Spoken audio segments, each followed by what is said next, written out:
voice of the Valley, AM 1450 KBMW. Turner Blavis here, and it is the early part of the 1 o'clock hour, which means it is time for your Snap Spotlight, brought to you by Snap Fitness in Wapaton, your locally owned gym in Wapaton. And we're getting to the point of the year where a lot of the playoff teams are kind of, dropping off, but we still got North Dakota State College of Science football, so we'd love to hear from one of their players, Roosevelt Cage. How's it going today? Good. How you doing? I am fantastic, and you guys got the big MCAC title game coming up this weekend, and that's got to be so exciting to be back in that one again this year. Absolutely. This is definitely a comeback year for us. And a little bit about you guys are taking on Rochester. Tell me a little bit about what you guys saw from them the first time you squared off. So the first time we squared off, I think we were a little bit unprepared. But now we got some new schemes going in, so I definitely think we'll be better prepared this coming Sunday. Gotcha. And talk about a game that got you guys prepared for it, because you guys had a dogfight with Mesabi, to go into this game. And then the first time you guys played Mesabi was another one too. So a little bit about how that kind of got you prepared for this game, you think? So, well, first off, it was a lot more muddy for those games. But thank God you got turf this weekend. Exactly. I think it really sunk in that, especially last game, that this could potentially be, like we're in playoffs. Like it's just, go hard or go home, and we definitely don't want to go home. Especially, we made it to the national championship last year, and we're definitely looking for a comeback this year. Yeah, I'm excited to see how you guys end up doing, and a little bit about that experience. Actually, let's loop all the way back to the beginning. Tell me a little bit about how your journey led you to North Dakota State College of Science. So coming out of high school, I initially went to McPherson College in Kansas. Okay.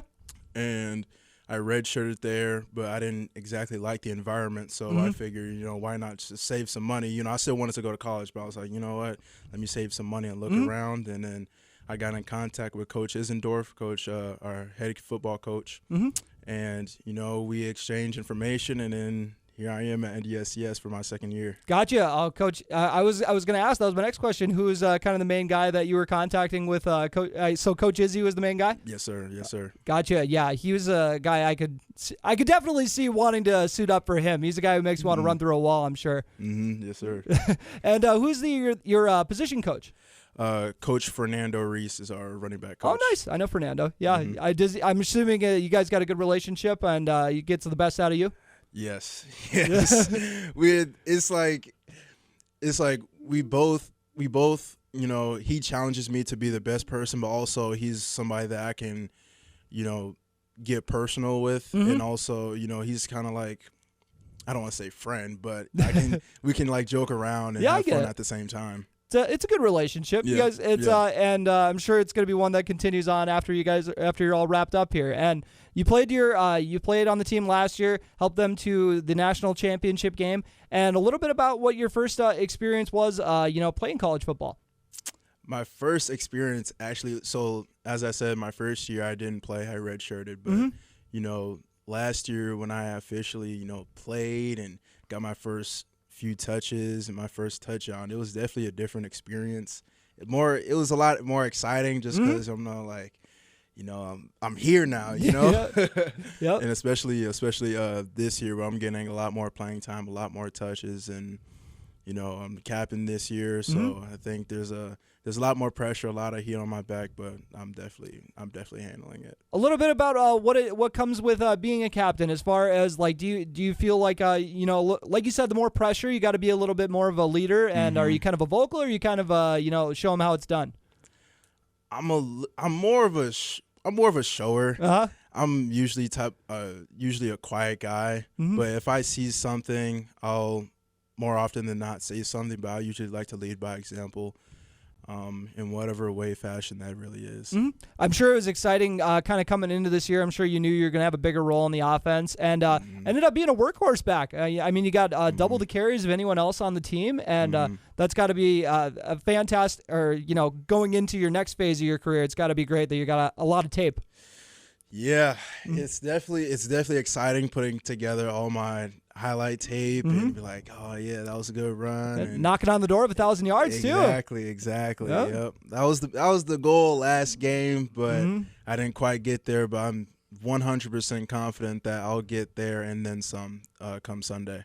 Yeah, and ever since Coach Isendorf's taken over, they've always done a really good job of building up a great offensive line. What do you have to say about your guys up front that you're paving the way for you? I give all my credit to the offensive line. I am fully confident that we have the best offensive line in our league, and it definitely shows. Like, I would not be where I am without my offensive line, so props to them. And I told them that,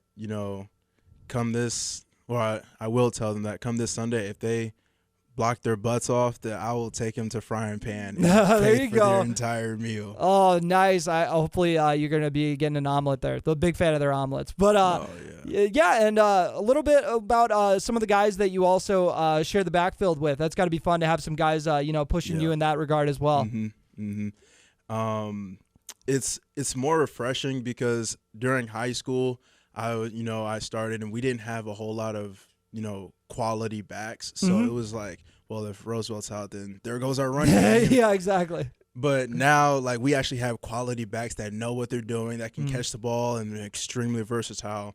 So it takes a lot of pressure off my back, just so I'm not the only quality back that we have. So yeah, that definitely helps a lot.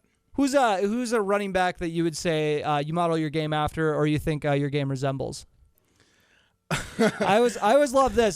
Don't feel like you're tooting your own horn too much, because I love just hearing kind of the style. Like, I don't know, I consider myself patient like a Le'Veon Bell. I'm kind of a breakaway threat like an old Chris Johnson, or anybody that pops in your mind. I've been told I run like Derrick Henry just because I stride out a whole lot, but I wouldn't say I model my game after one specific back. I kind of, if anything, I'm trying to perfect my own game, and I know if I were to start comparing myself to other backs, even if they are Hall of Famers, then I'm like, well, that worked for them, that doesn't mean that's going to work for me. So I just try to perfect and model my game to the best of my ability.